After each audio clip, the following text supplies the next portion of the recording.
Hi, I'm Matt, and on today's Matt's World DIY, I'm going to make the most delicious French toast you have ever had. So let's get started. I'm going to start today's recipe by macerating some strawberries. Macerating strawberries is very simple and it makes your strawberries very delicious and perfect for a topping over something like ice cream, pound cake, French toast. So let's get into it. I'm making this recipe today to serve one person, which will be 2 slices of French toast. If you want to create this recipe for a family of 4, where each person would have 2 pieces of French toast, I'll have that recipe in the description with the correct proportions. I'm taking about a half a cup of strawberries. I'll take the tops off and slice them and put the slices into a bowl, and then I'll add my sugar, and that's all you have to do to macerate strawberries. One of the fundamentals about creating the best French toast is starting out with the correct type of bread. You don't want to use a real heavy, full grain type of bread with seeds and nuts and that type of stuff in it. You want something that's going to be fairly light, fluffy, and the texture is really important. So you want to have like a challah or a brioche type of bread. I'm going to use white bread.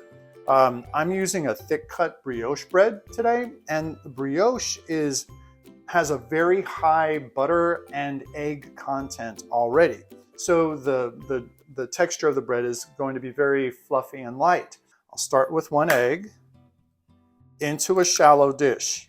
And I'm just going to use a fork to whisk this up. You could use, of course, if you're doing like several eggs, you could use a full-size whisk in perhaps a larger dish as well.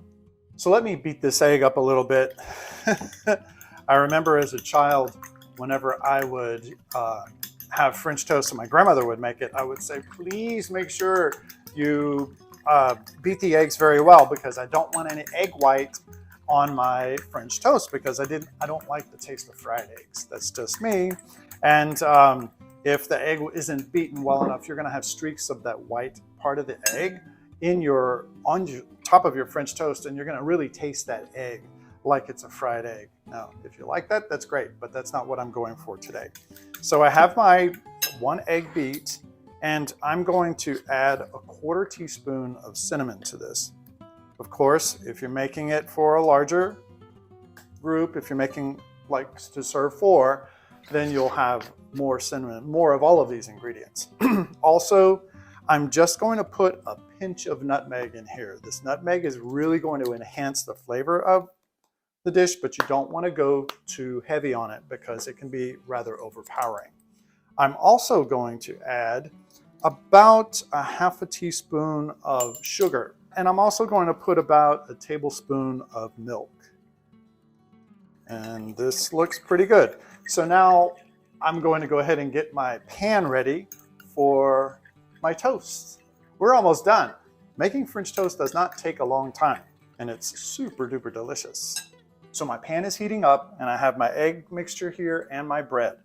I'm first going to put a piece of butter into my pan, just to kind of get that ready for, actually put a little bit more, get it ready for my bread. Now I will take my bread, just dip it into the egg mixture. You do not want it to sit and soak up like a sponge, all of this egg mixture, because then your bread becomes soggy. Place it into your pan. Such a simple thing to do. This is one of the very first things I learned how to make when I was a kid. And I would watch my grandmother in the kitchen. She's making French toast, and it was just wonderful. Okay, so you see how 1 egg will make about 2 slices of French toast for you. What you're going to do is cook each side for about 1.5 to 2 minutes, just until it's nice and brown. Oh, that looks lovely. And the smell is amazing. There's that cinnamon that you can smell with a little bit of the hint of the nutmeg. It just really takes your French toast up another notch. And also, the added sugar that we put into the batter, you can see how it is caramelizing on the bread, and it's creating maybe just kind of the slightest little crust on it. So it's going to add a little texture element to your dish. I can tell right now by the smell that this French toast is ready. It's actually maybe a little well done on that side, but It's fine. All right, so I'm gonna go ahead and just flip this onto my plate. And our French toast is done. I have my strawberries that have now created a syrup inside of the bowl. It's very nice. I'm just gonna put some on top of my French toast. That is lovely. That is really nice. Putting those on the plate and also dust it with a little powdered sugar. And that is definitely a 2 thumbs up serving of French toast. I hope you get a chance to make this French toast recipe. I guarantee you will love it, your friends and your family will love it. It's simply delightful. It's got that lightness of the brioche bread, the caramelization of the sugar on the egg batter, and adding the macerized strawberries, that's a choice you can make, or you can put some nice, wonderful maple syrup on it as well. The possibilities are simply endless. Also, if you like my content, you like what I'm making, go ahead and give me a thumbs up and subscribe. When you subscribe, it helps my channel grow, so I appreciate that. Also, if you're interested in more of my breakfast treats, check out my breakfast playlist. I'll see you next time.